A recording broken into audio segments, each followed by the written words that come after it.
¿qué tal? Bienvenidos a una nueva emisión de CB Noticias Digital. En toda una escena de película se convirtió la recaptura de alias Tommy Masacre, quien hace 4 meses se había fugado de las carceletas de la URI en el barrio La Pradera, en la ciudad de Barranquilla. El hombre es señalado por el asesinato del comerciante Gerardo Reyes y por el triple crimen en el barrio Luis R. Calvo en Santa Marta. Durante casi 4 meses de investigación, las autoridades dieron con el paradero de Tommy Masacre en el barrio Las Malvinas en Barranquilla. Al integrante del grupo delincuencial Los Costeños se le señala por la muerte del comerciante Gerardo Reyes en el barrio Chiquinquirá y el triple crimen ocurrido en el barrio Luis R. Calvo en Santa Marta. A través de diligencias de allanamiento en el barrio Las Malvinas de la ciudad de Barranquilla, se logra la captura de Tommy Joel Serpa Brito, conocido como Tommy Masacre. En la vivienda también encontraron armas y drogas. En este allanamiento a esta persona se le incauta un fusil M4 calibre 5.56, 29 cartuchos 5.56, 21 cartuchos 9 milímetros, una pistola Glock y 14 kilos de marihuana prensada, que en dosis estaríamos hablando más o menos de 28.000 dosis. Tommy se fugó de la carceleta de la URI el pasado 18 de abril. Dentro de la organización criminal, Tommy Masacre será el encargado de ejecutar los homicidios selectivos ordenados por los diferentes mandos de la estructura. La Corte declaró inconstitucional el decreto legislativo 580 del 15 de abril de 2020 sobre las medidas adoptadas en los servicios públicos de acueducto, alcantarillado y aseo para algunos estratos en el país. El decreto quedó sin efecto porque no tenía la firma de 2 ministros. La falta de las firmas de los ministros de Salud y de Ciencia y Tecnología fue el argumento de la Corte Constitucional para tumbar el decreto 580 de 2020, que subsidiaba el servicio de agua, alcantarillado y aseo para los estratos 1, 2 y 3, con el 80, 50 y 40% respectivamente. ¿Pero cómo puede subsanarse? Que son los alcaldes y gobernadores que para mí nunca necesitaron de ese decreto para poder dar subsidios o asumir los valores totales. Esas facultades son de los alcaldes y de los gobernadores. Según el abogado, de no ser asumido por mandatarios locales o departamentales, se perderían los auxilios, ya que el gobierno no puede expedir más decretos con fuerza de ley al agotar este recurso durante la emergencia. En este año, por lo que falta de este año, el presidente no puede decretar otra emergencia, y mucho menos dictar decretos con fuerza de ley o decretos legislativos, porque ya se le agotaron esos medios. El decreto también tumbó la iniciativa de pasar casi 25.000 personas de fondos privados a Colpensiones, así como también la reducción de los aportes pensionales del 16 al 3%. De tal forma que se le aumentaba la edad o el número de aportes de los trabajadores para adquirir una pensión. La Corte estableció que efectivamente eso iba en contra de la norma. El presidente Iván Duque estudia si hay una salida que pueda determinar acciones que permitan mantener los subsidios. FENALCO propone crear días sin IVA sectoriales y cambiar la tasa de usura. El objetivo es reactivar la economía golpeada por la pandemia del coronavirus. La iniciativa de IVA sectorial planteada por FENALCO para reactivar la economía está dividida en 11 ejes y cuenta con 43 propuestas. Procesos express de formalización de empresas y trabajadores, la creación de un fondo de reconstrucción del sector empresarial y de recuperación del empleo. Igualmente, el fortalecimiento del ecosistema emprendedor y de innovación. Por otra parte, fortalecer la ley de insolvencia. La idea de IVA sectorial iría entre 2020 y 2022. Asimismo, propone la disminución de las tasas de interés de tarjetas de crédito. Otra de las iniciativas es crear un fondo económico con varias fuentes de recursos que se usarían para invertir directamente en las empresas. La difícil situación en que ha quedado el sector empresarial, especialmente las MIPYMES, el comercio, el turismo, a través de la pandemia y la dramática situación de empleo, ameritan un plan integral de recuperación del tejido empresarial. El documento ya fue enviado al presidente de la República, Iván Duque, y al presidente del Senado, Arturo Char. Según las cifras del Ministerio de Salud, hoy se reportaron 7.168 nuevos casos de contagios en el país. 961 fueron en la región Caribe. La cifra llegó a 233.541 casos positivos de COVID-19. En el país, 113.864 personas se han recuperado del virus.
A 75 ascendió la cifra de muertos mayores de 60 años en la región Caribe. El reporte del Ministerio de Salud indica que los departamentos con más fallecidos fueron Córdoba y Sucre con 20 cada uno.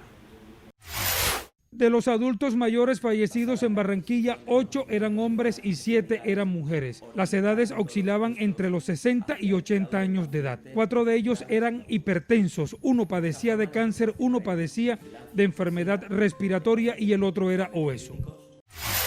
Según los datos reportados por el Ministerio de Salud en el Departamento del Atlántico, 2 de los fallecidos vivían en Soledad, 1 en Polo Nuevo, 2 en Santo Tomás, 1 en Baranoa, 1 en Repelón, 2 en Sabana Larga.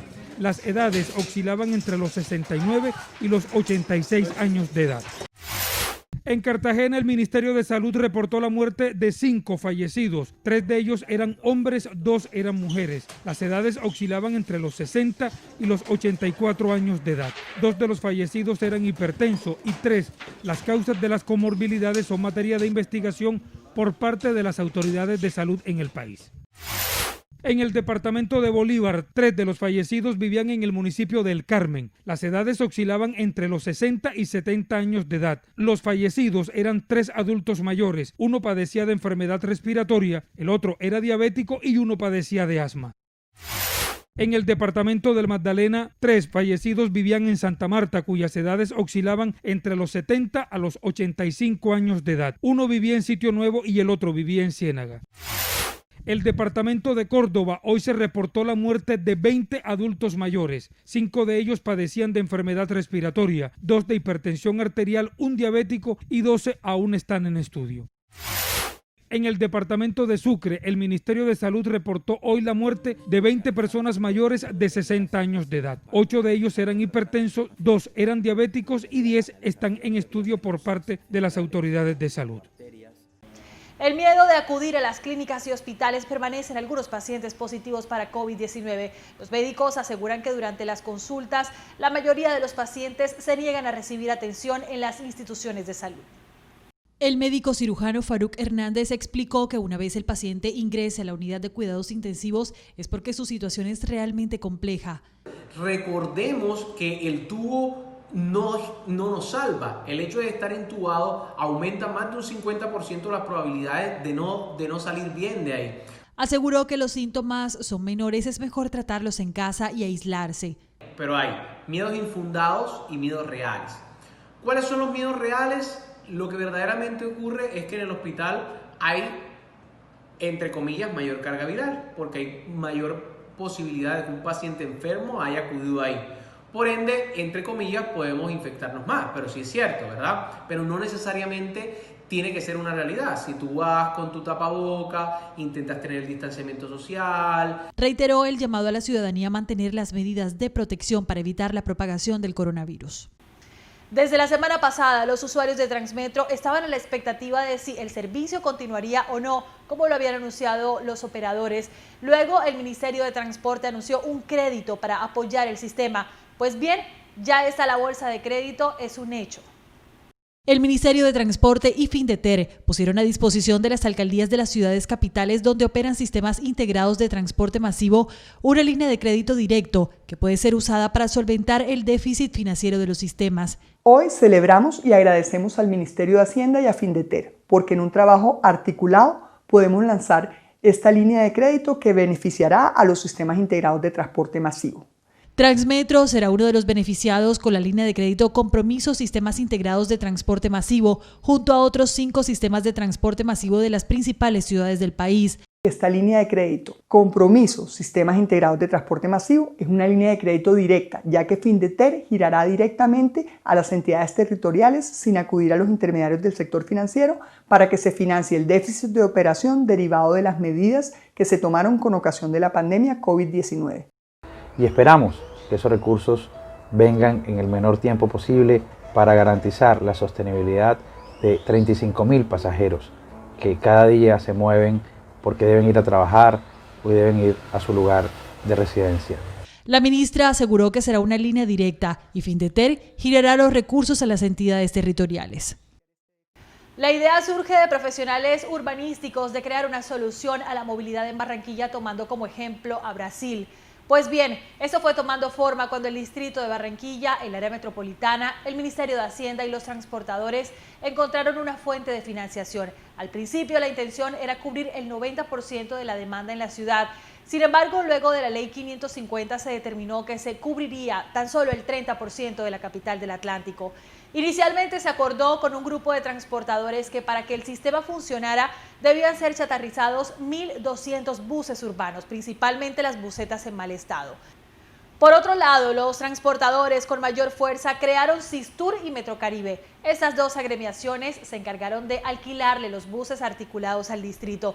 Sin embargo, los transportadores agremiados continuaron sus rutas de buses urbanos, es decir, algunos de los buses supuestamente chatarrizados terminaron haciendo rutas intermunicipales. En ese orden de ideas, los transportadores ganan por el leasing de los buses de Transmetro, pero también ganan, oigan bien, por los pasajeros diarios de sus rutas. Ahora bien, lo que complica el sistema es que las rutas de buses urbanos terminan coincidiendo con las rutas de servicio masivo en algunas zonas de la ciudad, o sea, que terminan peleándose, por así decirlo, a los usuarios. Ojo a este dato, al inicio se preveía que el sistema lograría transportar 318.000 usuarios diarios. Pues miren, en sus mejores momentos, Transmetro ha alcanzado a movilizar 141.000 personas. Y este es otro dato importante. Con este nuevo salvavidas que le lanzaron a Transmetro, ahora el distrito se convierte en socio del gobierno nacional. Es toda la información que les tenemos en esta emisión de CB Noticias Digital. Recuerden seguirnos en www.cbnoticias.com.co y en nuestras redes sociales nos encuentran como @CBNoticiasTV.